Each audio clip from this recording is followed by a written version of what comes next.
So our last but not least speaker is Kim. I have the privilege of knowing Kim for 2 decades now, so it's pretty neat to be working on this project together. Kim is going to be talking about charting your path. Kim is a passionate sales and marketing professional and is the current country manager for NPD Group. She is a self-proclaimed CIO, Chief Inspiration Officer. She has been described as an inspirational leader who thrives by enabling others to believe in themselves using her very positive and enthusiastic style. She is a recovering workaholic, I can attest to that, and strives to live life intentionally and authentically. Kim will be speaking about how charting a path and following your North Star promotes self-care. Over to you, Kim. All right, thank you, Katie. And I'll just share with everyone that I met Kate, it was 2 decades ago, because I was working with Kate's ex-husband, and when he told me that he was going to marry Katie Holmes, I thought she was the real Katie Holmes. So we always joke that she's my real Katie Holmes. And that's why I love her so much, because I look nothing like Katie Holmes. So thank you for having me. It truly is a privilege. I was so excited to get to be here today, largely because I am a self-proclaimed CIO, and I realized that when I went through this exercise of building my own North Star, which I will share with you guys in a little bit, that had me really thinking deep about what it was that I wanted for the rest of my professional and personal career, whatever time frame that was. And I forced myself to really think outside of the next 5 years, and I came up with that. And even now, I used to be embarrassed and used to think it's kind of weird to say that I want to be this CIO, and I'm not embarrassed about it anymore. And I had a bit of a light bulb moment this week. I took one of our new directors in the office for lunch, which was pretty exciting because we met at an actual restaurant and we took our masks off, and it felt so invigorating to be around somebody in person in a business setting. And he asked me a question as we were getting to know each other. He asked me, what is something that you've done through COVID? And he was sharing how proud he was of his own new talent of learning how to paint, that he was a self-taught artist, which I thought was great. And I found myself quickly trying to come up with something that was like impressive. What did I learn to do over the last 2 years? And then I immediately had to change my frame of thinking to say, no, don't be embarrassed to say I focused on myself. I've created a morning routine. I listen to podcasts now. I do intention journals in the morning. I do gratitude journals in the evening. I have stopped following probably 50% of the people that I followed on Facebook.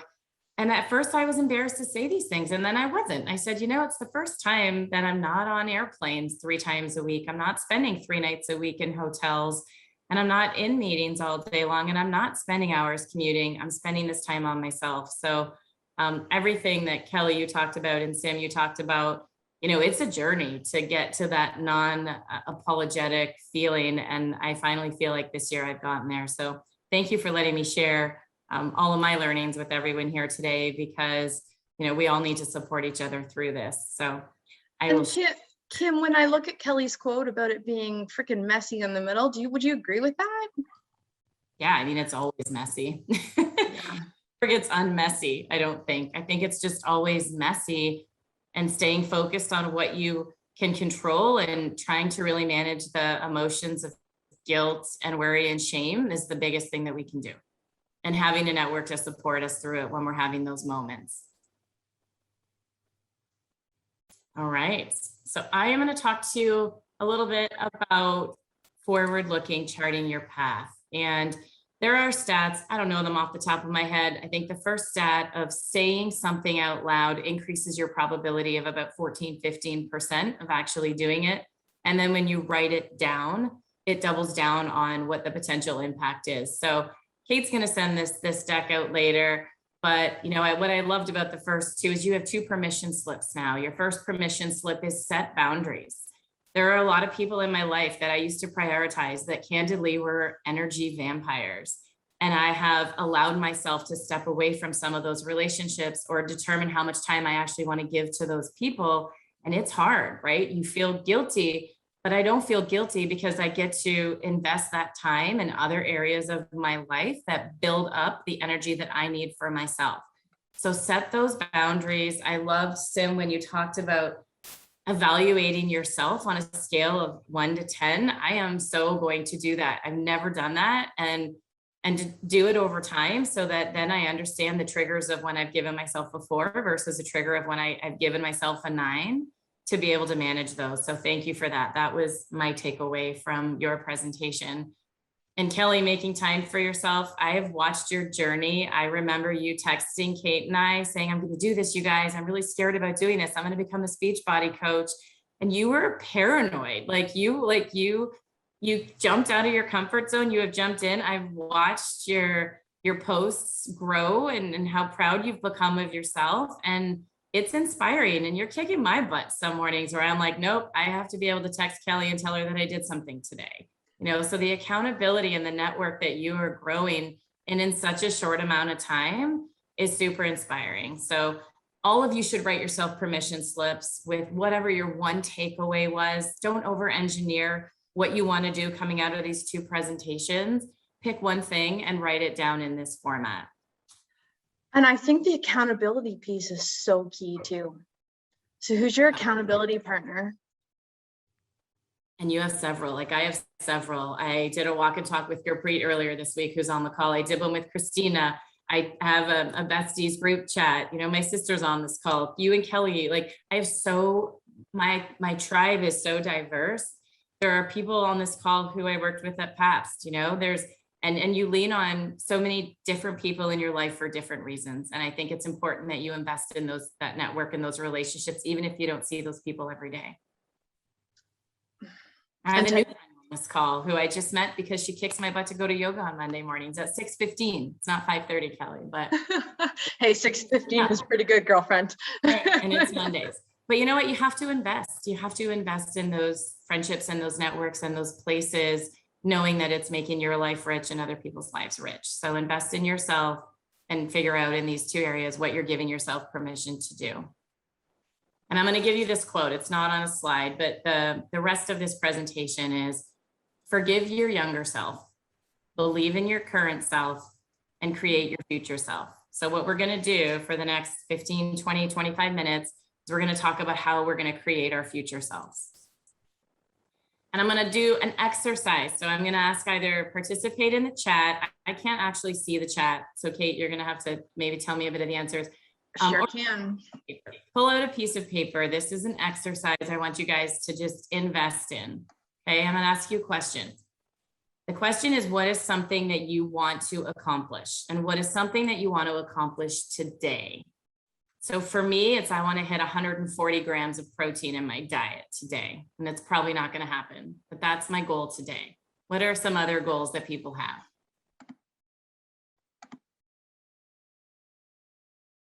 Write them on your paper. 1 or 2 people go off mute if you want, but just share. Don't ever over-engineer it. Feel free to put it in the chat. Get any?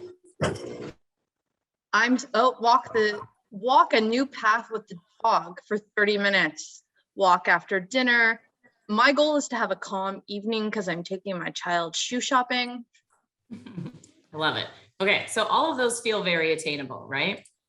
What is something you want to do tomorrow? Mine is get up at 5:30 because Kelly said. As her sister, you don't always have to listen to her. Yes, you do. My sister's name is Kelly too. I have to listen to her too. What's one answer somebody said? Participate in this workshop, 2 hours of inspiring self-care. I love it. Attainable, check. What is something you want to do next week?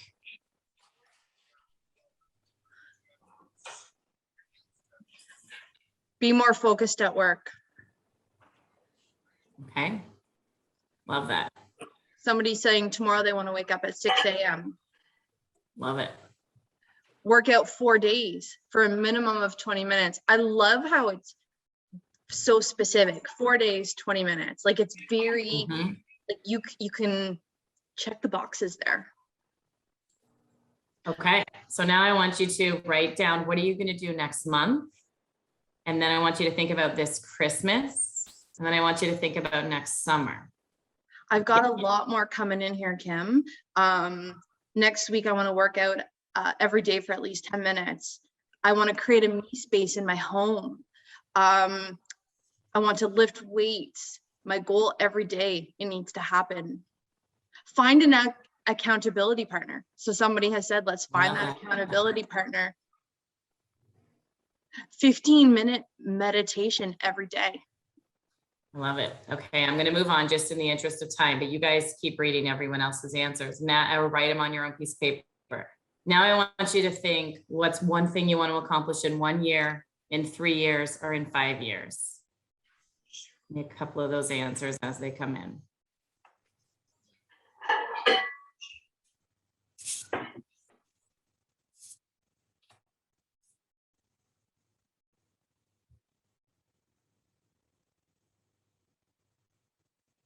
One year is to finish home renovations. Love it.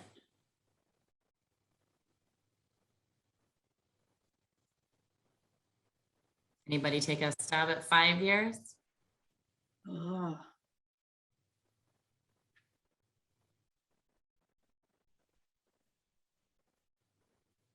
Kelly, what's something you want to, Kelly Barter, what's a 5-year goal for you?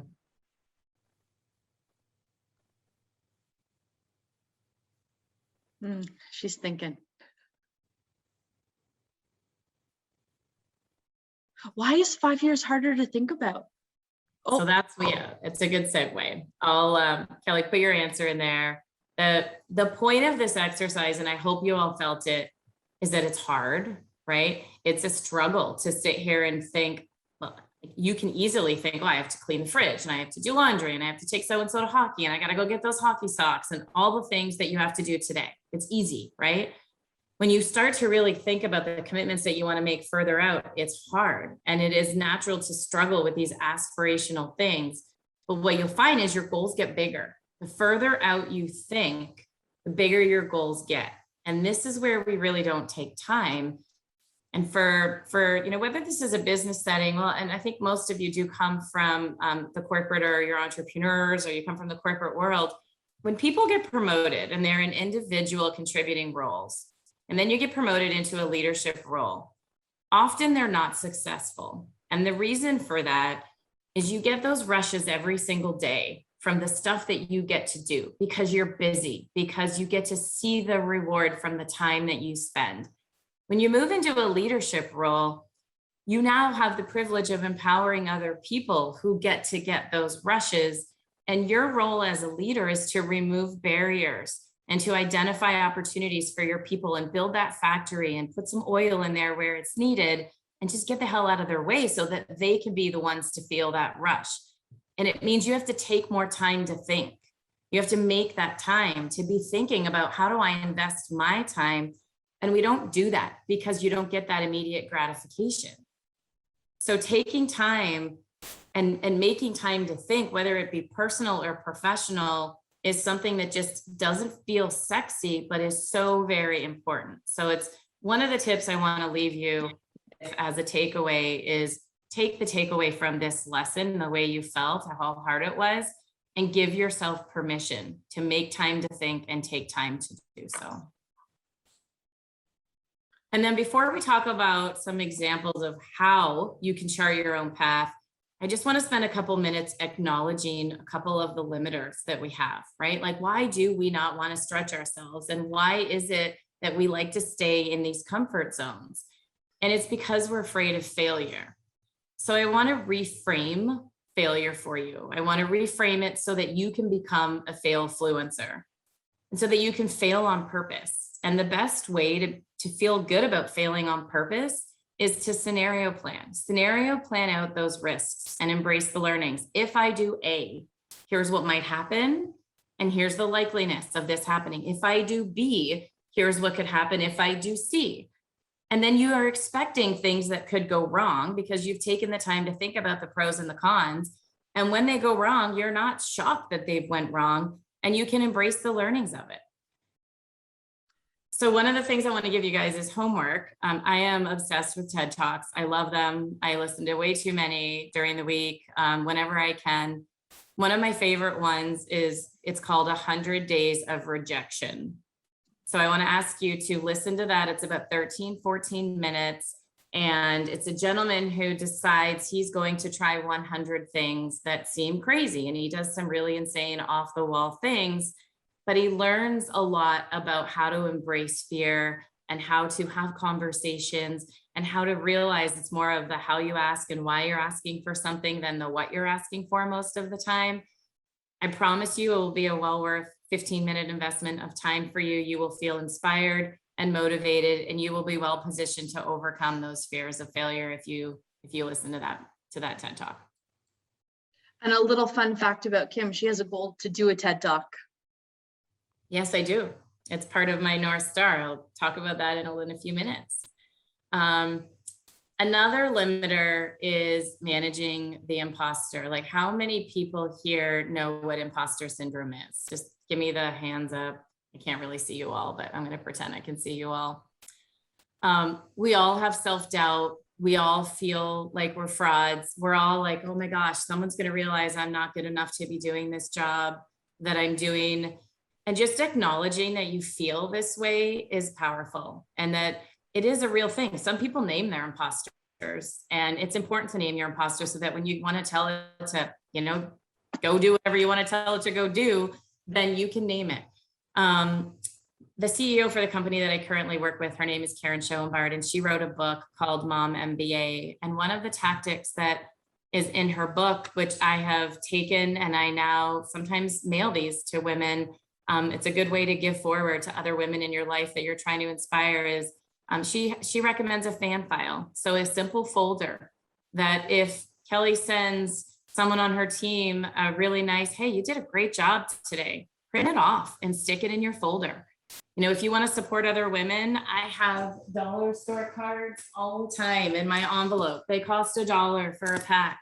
Take 5 minutes on a Friday and send one to somebody so that you can contribute to their fan file. Let them know that you're proud of them, or that you recognize that they stepped out of their comfort zone, and give them a high five in a snail mail format. Like, there's so many ways you can create to other people's fan files so you can help them manage the imposter. Building a failure resume. That's powerful. If you have a journey, just keep one of your pages and just call it my failure resume. And think back on the moments in your life that have been really hard moments. I guarantee you there's a learning in there, and put the learning in there. Here's what I thought was a failure, and here's why it wasn't. And then I've heard it referred to, sorry to cut you off, Kim, but failing forward. Yeah, fail forward. Absolutely. Embrace failing. If you are not failing, you are not growing. And don't call it a failure, right? You're an influencer now. And the last one is just controlling the controllables. Like, we spend so much time worrying and thinking about guilt. And there is an awesome book called Solve for Happy. The gentleman's name that wrote it is Mo Gawdat, Mogawdat. And he talks about living in the present. And living in the present is this zone in the center. And when you are worrying about the past, you can't change the past, the future. You can change the future, but worrying about the guilt that you have from the past is something you can't control.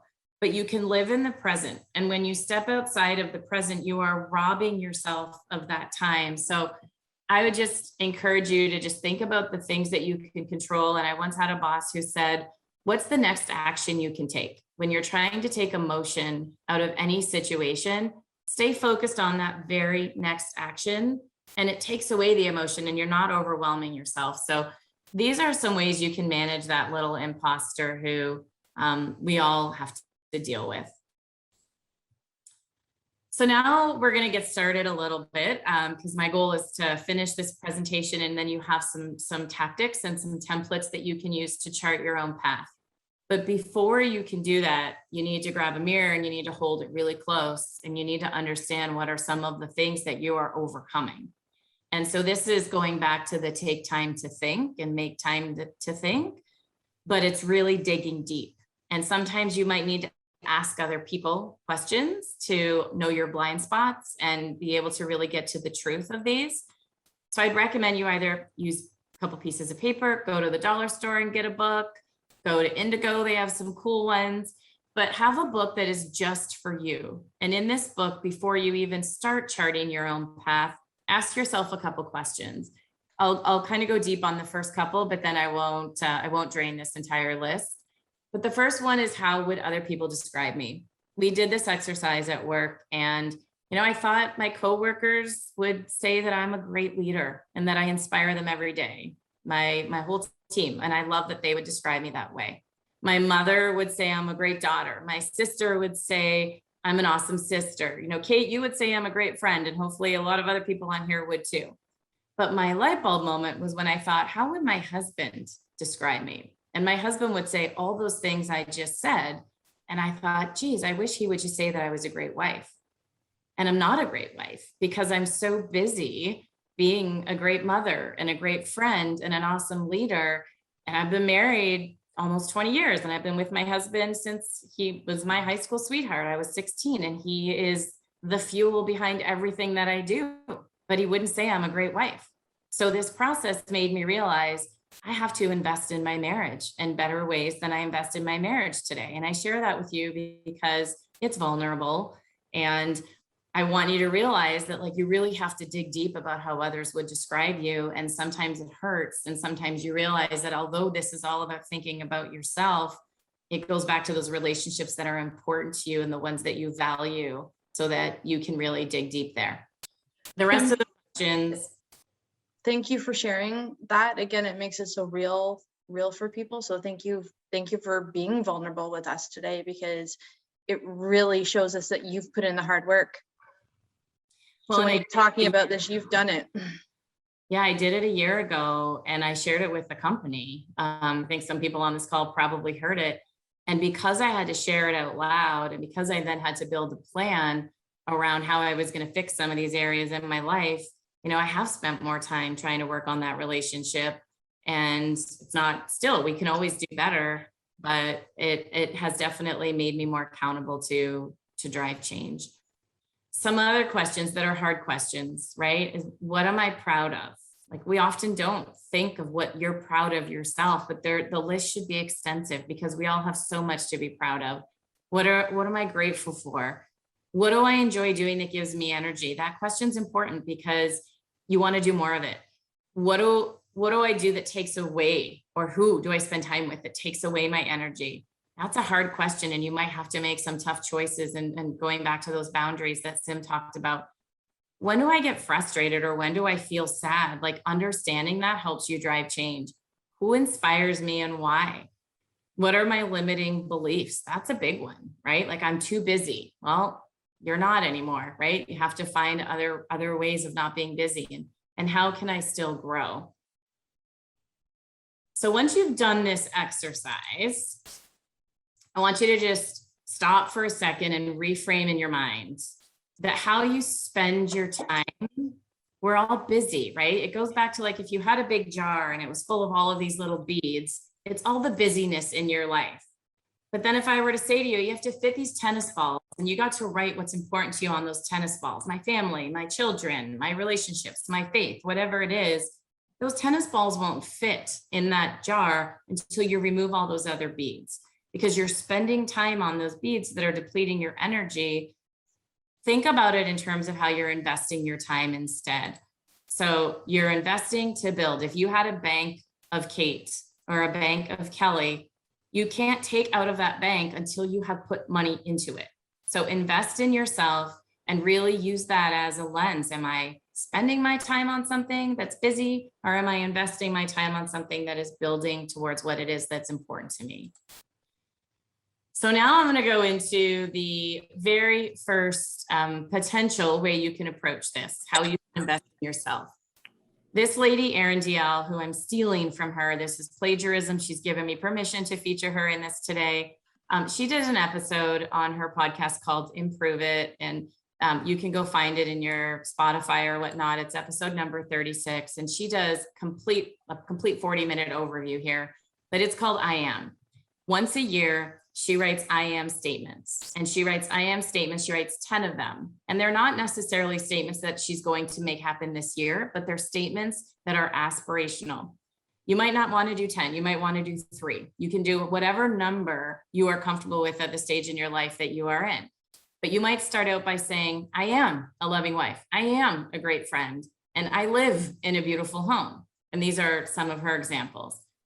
Her encouragement would be, go a little bit more specific to drive action. Again, even if it takes you 2 to 3 years. So I am a loving wife who listens well and prioritizes intimacy. How many of you are guilty of sitting on the couch? Your husband just told you about his day. You're on your phone. You're watching this. You hear the kids. You have no idea what he just said to you.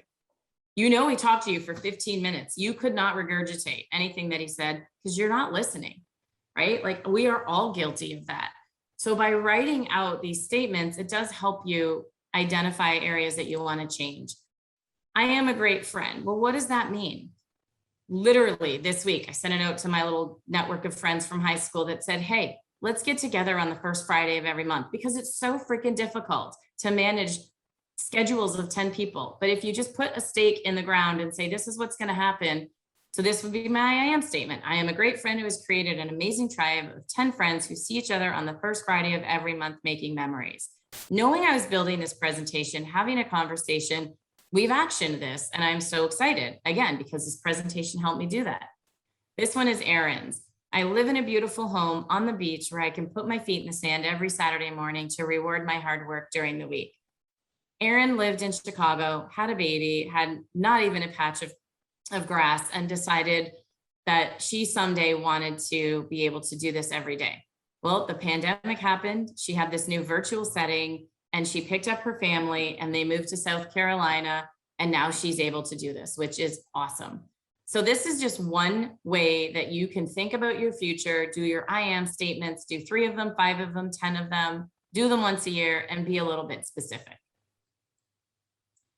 The second way that you could do this is to think about your F words. Like, we all like to swear. You could also use buckets that are the domains that we got in the beginning with SIM. But the idea here is pick what's important to you and pick one action, just one. So if I think about mine, oh, what is happening? Oh, there we go. This is recording me. Can you guys see this? I hit something that's recording. Oh, well, I'll keep going. I don't know what's going, but I'm seeing verbiage across the bottom of my screen as I'm talking. Oh my gosh, I don't know how to help you. That's okay. All right. So you get a sense here of, and I'm not going to read these all, you guys can read. You get a sense of the one action. So if you literally pick your buckets and say, what's one thing that I want to start doing, it will help you drive towards change. And then if you feel really ambitious and you've done these, maybe it's once a week you update this, maybe once a month, then you pick a long-term goal and you pick one. Remember, we did the other exercise where you're a year out now and you can think bigger and be a little bit more bold. So this is another option for you. This one is the North Star. When Kate shared that I am a self-proclaimed Chief Inspiration Officer, this exercise was inspired by a keynote that I attended with one of our retailers, where a gentleman who worked at Netflix showed up and did a very inspiring talk about what an amazing culture Netflix had, because they all had this North Star, which was a rally cry that the entire organization was anchored in. And they identified these waypoints along the way. And I left that meeting completely inspired to deconstruct my own life using that same framework. And I have since delivered some keynotes to internal groups within NPD, as well as some of our clients, where I've literally spent half an hour talking about just this slide and having them do this exercise. So if you have another piece of paper and you fold it into 3, or you literally make these 3 lines, ask yourself what the 20-year-old you wanted. What was important to you when you were 20? And then reflect back on what happened, right? So I'm just going to do a click here. How did you think your life was going to go? And then what were those learnings? What were those gifts, those milestone moments that might have been painful, those moments that you were proud of? What did that do to define who you are today? And then the hardest part of this exercise is, what's my North Star? And as I was thinking through it, I wasn't thinking about it in terms of a company or a role. I was thinking about it in terms of what I valued and what gave me energy, and having the opportunity to inspire people and do what we're doing today, and trying to encourage people to see themselves bigger than how they see themselves today. is what led me to say I want to be a CIO. And I don't know what that means. So when I started thinking about the waypoints, it meant doing a keynote like this. It meant doing a TED Talk one day. Kate already told you that. It meant maybe writing a book. And so I did. I started a year ago, and I think I've written 40 pages in this book that have very action-oriented chapters. I don't know if I'm ever going to publish it. I would love to someday. But this process led me to doing a few of those things that I would not have done otherwise. So when we publish this out, there's a template that you can leverage. Keep it simple, don't over-engineer it, and it just becomes your own little pathway so that you can help yourself to think bigger.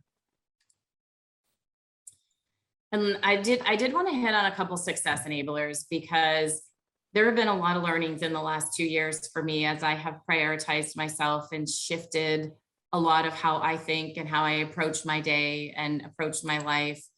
And the first one is going from thinking that you had to think big, right? We're all raised to dream big, break those glass ceilings, do these big, huge goals. And that's great to have those. And I think it's important, but I think the pathway to success is to break them down into bite-sized chunks, right? Like, what's the very next action? If you want to take one action per week in 52 weeks, you're going to have done 52 things. If you want to take bigger steps and take one action per month, in 12 months, you would have taken 12 big steps. You do you, but just break it down so that you're not trying to go from here to here too quickly. The next one is progress over perfection. Like, we are all, this is stealing this from Erin again, we are all recovering perfectionists and workaholics, right? Like, just again, make that next action and stop trying to be perfect and embrace the learnings over the exercise, because if something doesn't go right, that's okay. You're going to learn. So don't be worried about doing something because you're worried that it might not be as perfect as it could be. Sometimes good has to be good enough. Give yourself grace. Like, how many times are we our biggest critic? And when you're going through a rough patch in your life, or you just are tired, take a day off. You're not starting over. Sometimes you need grace, right? So just give yourself grace and give your friends grace when they need it.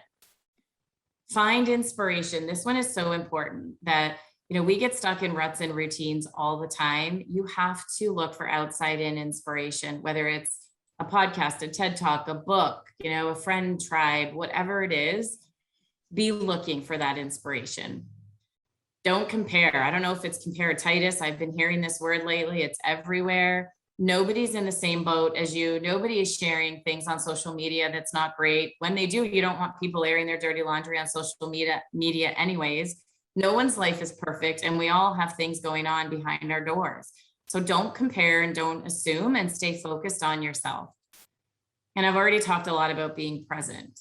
All of these are success enablers, so that as we're working through charting our own path, we're going to hit these obstacles, and these behaviors will really position you to be successful. So I'm going to also close with 3 C's. This is about you, the choices that you make to take chances to influence change. And happiness is not something that you can borrow, that you can buy, that you can earn. Happiness is something that you experience, and happiness is not anyone else's responsibility. It's yours. It is not a destination, right? Happiness is a journey. And I want to remind you that it is your journey. And I'll close, Kate, with the whole theme that we came up with for today, which is you are worth it. Because if you don't think you're worth it, then you're not worth it, right? So you have to think it for you to be worth it. It starts with some really hard internal work. Yeah. It really does. Kim, Kelly, Sim, we cannot thank you enough from the Women's Center of Halton. This has been an exceptional first You're Worth It series with us. I hope that you are all interested in joining some of our other series. Watch for the second one coming out in the new year. We will keep you posted on that, but we are so pleased that everybody could join us today. Any other questions as we kind of finish up here? Seeing lots of thank yous in the chat. And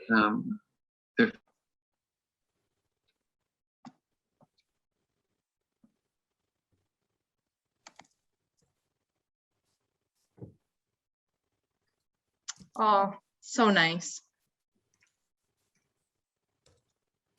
It's been great to have everybody join us today. Please, if you have any questions, certainly jump in and do that now. If not, we can give you back 10 minutes. We're always open to feedback as a center for the center as well. You can email us at hello@womencenterhalton.com, but we will certainly be sending you all out the slides as well so that you have those. We have been taping this so that we can watch it again, and when that is ready, we will send that out to everybody too. If you would like to tips, tricks for the 5 a.m. club, there was lots of interest in that. Slide into Kelly's DMs at Kelly_Barter on Instagram. You'll see 2 cute kids as well. She will inspire you to move. I will show up every day with you if that's what you need. So Adriana, you said you needed an accountability partner. Look me up because you'll see me every day. Yeah. Thank you all for taking this 2-hour investment in yourself. It's a great start. It's awesome. Thanks, everybody. Thank you, everyone. Thank you. You. Enjoy the rest of your evening.